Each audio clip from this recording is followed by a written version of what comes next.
नाज़रीन अवामी न्यूज़ में खबरों सिलसिलो जारी है। न वक्त खैबर मां ख़बर ॾींदा मटियारी रेवेन्यू खाते सिंध के वज़ीर मखदूम महबूब ज़मान के ओचितो पंहिंजे अबाणे ज़िले मटियारी के शहरनि की याद अची वई। मखदूम महबूब ज़मान डिप्टी कमिश्नर मटियारी सैयद मुर्तज़ा अली शाह समेत शहर के दौरे ते पहुंची वियो। भट्टी ॻोठ भरिसां क़ाइम थियल वाटर सप्लाई दौरो करण बाद शहर के मुख्य बाज़ार में सहाफ़ियुनि सां ॻाल्हाईंदे मखदूम महबूब ज़मान चयो त जेका फोरकास्ट हुई हुन ज़िले जी त उहा 100% हुई। ॿिनि ॾींहंनि खां त 100% एक्सपेक्टेंसी त बारिश थींदी पर कोन थी।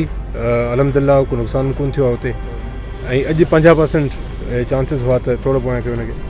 अॼु 50% चांस हुई त हुते थींदी ऐं शायदि हीउ साॻियो रीजन आहे सॼो त हिते बि उअं ई हूंदो पर अलहमदिल्ला को नुक़सान कोन थियो आहे ऐं बारिश कोन थी आहे। ऐं चीफ मिनिस्टर साहिबु सभिनि जी ज़िमेदारी रखी आहे त हीउ मुंहिंजो होम टाउन आहे, हीउ असांजो ज़िलो आहे। मटियारी हूअं ई मुंहिंजी ज़िमेदारी आहे, सॼो ज़िलो पंहिंजो आहे, पीपल्स पार्टी जो आहे। पर हिकिड़ी ही स्पेशल असाइनमेंट ॾिनी अथनि असांखे त असीं ॾिसूं भई मूं हींअर मीटिंग कॉल कई ज़िले इंतिज़ामिया जी जेको हिननि तयारियूं कयूं आहिनि सभु। त अॼु मूं हुननि जी डिटेल में ब्रीफिंग वरिती आहे हैदराबाद में शहबाज बिल्डिंग में। उतां गॾिजी वरी असीं आया आहियूं हाणे पहिरीं मटियारी में स्टॉप कयो अथऊं। हींअर आउं वियोसि जेको डिस्पोज़ल आहे हेॾां भट्टी ॻोठ में।